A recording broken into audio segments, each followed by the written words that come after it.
चलो तो देखते हैं एक और क्वेश्चन। और यहाँ पे क्या है बच्चों की ध्यान से देखना, अच्छा सा क्वेश्चन है।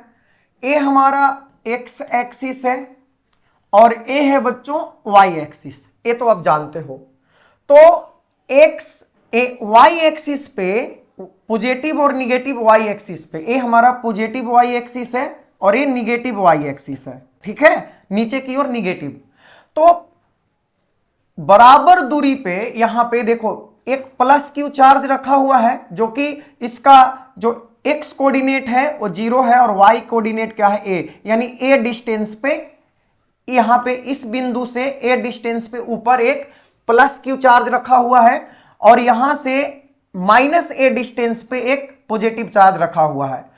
और इन दोनों चार्ज की वजह से यहां पे एक्स एक्सिस पे, जिसका कोऑर्डिनेट यहां पे देखो एक्स तो है लेकिन वाई वाला 0 है, तो एक्स डिस्टेंस पे एक पॉइंट P है जहां पे हमें इलेक्ट्रिक फील्ड का वैल्यू फाइंड करना है। तो कैसे करेंगे, पहले आप इसको ट्राई करो खुद से या फिर क्वेश्चन लिखो, उसके बाद हम आगे सोल्व करते हैं। चलिए लिख लीजिए।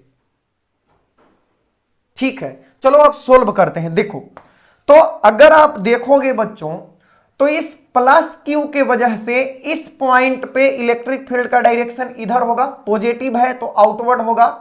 तो यहां से अगर हम कैलकुलेट करें इसके वजह से, तो यहां पे इलेक्ट्रिक फील्ड कुछ इस डायरेक्शन में आएगा। ठीक है, इस डायरेक्शन में। तो हम मान लेते हैं कि यहां पे इलेक्ट्रिक फील्ड आया ई, कितना आया, ई आया, ई आया। और E का वैल्यू कैलकुलेट करना कौन सी बड़ी बात है हमारे लिए, कर लेंगे तुरंत। E इक्वल टू होता है के क्यू बाई आर स्क्वायर।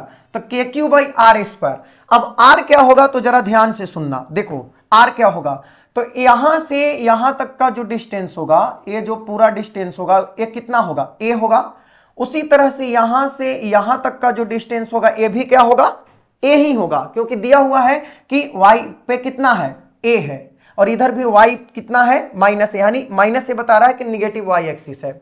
तो a वाला a हो गया, और ये देख रहे हो x पे कितना है, x है, y 0 है। तो a जो डिस्टेंस होगा यहां से p बिंदु तक, यहां ओरिजिन से मान लो o से p तक का डिस्टेंस कितना होगा, x। तो जब बच्चों a वाला a है और a x है, तो a डिस्टेंस हो जाएगा a square plus x square का अंडर रूट, होगा कि नहीं होगा।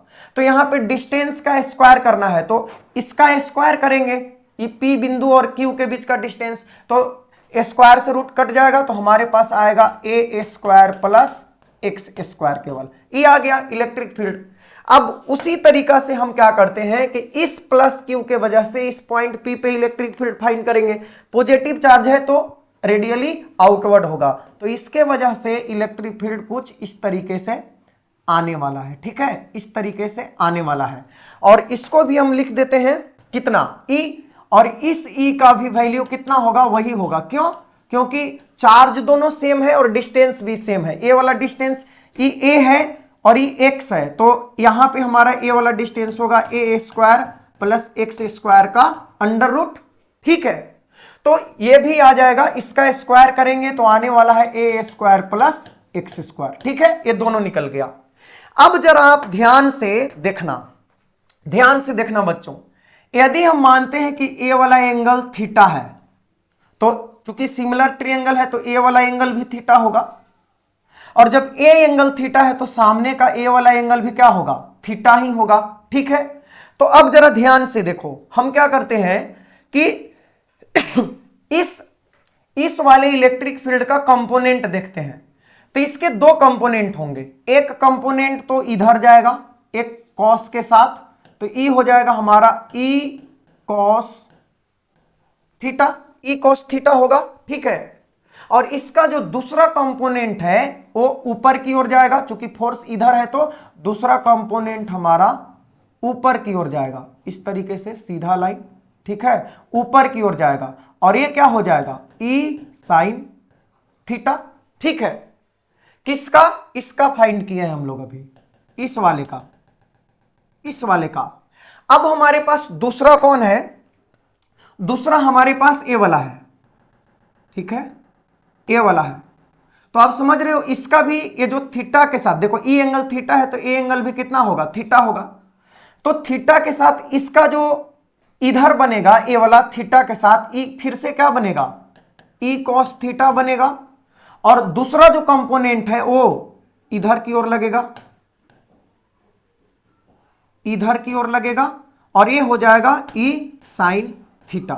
अब देख रहे हो कि चार्ज सिमिलर है, डिस्टेंस सिमिलर है, तो ई साइन थीटा और ई कॉस थीटा एक दूसरे को क्या करेगा बच्चों, ये दोनों एक दूसरे को कैंसिल आउट कर देगा। ठीक है, तो हमारा जो electric field net electric field होगा, वो नेट इलेक्ट्रिक फील्ड अब आप समझ गए कि ई जो नेट इलेक्ट्रिक फील्ड होगा, ई नेट, ई आ जाएगा E cos theta plus E cos theta इस तरफ, तो हो जाएगा 2e cos theta, 2e cos theta.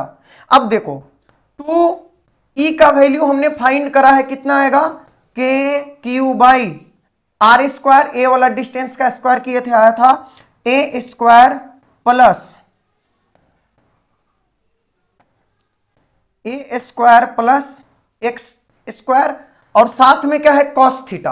तो कॉस थीटा का वैल्यू क्या होता है, आप जानते हो कि कॉस थीटा इक्वल टू होता है, कॉस थीटा इक्वल टू होता है B by H, base by hypotenuse. तो किसी से भी कैलकुलेट करो, इस थीटा के लिए ए वाला बेस होगा, ये वाला हाइट होगा, और ये वाला हाइपोटेनियस होगा यानी कर्ण होगा। तो एक बी बाई एच, तो बी हो जाएगा एक्स, हमारे पास बी हो जाएगा एक्स, ठीक है, और एच के जगह पे क्या होगा, तो ए स्क्वायर प्लस एक्स स्क्वायर का, ए स्क्वायर प्लस एक्स स्क्वायर का अंडर रूट, और रूट को स्क्वायर रूट को हम लिख सकते हैं 1/2, स्क्वायर रूट के क्या लिख सकते हैं 1/2। तो अब हमारे पास जो नेट इलेक्ट्रिक फील्ड आ गया, नेट इलेक्ट्रिक फील्ड वो आ गया 2k Q x by A square plus x square, और यहां पे पावर 1 है और यहां पे 1/2 है, तो गुना में पावर जुटेगा तो ए हो जाएगा 3/2, तो ए हो गया हमारा आंसर। तो ई नेट का वैल्यू इतना आ जाएगा उस पॉइंट पे। अब जिसको समझ में आना होगा आ जाएगा, ठीक है। अगर कहीं पे कोई डाउट है तो वीडियो को दोबारा देखो, ठीक है, और समझने का प्रयास करो कैसे कैसे हो रहा है। आई होप समझ में आ गया होगा। तो बच्चों मिलते हैं नेक्स्ट वीडियो में एक और बढ़िया क्वेश्चन के साथ।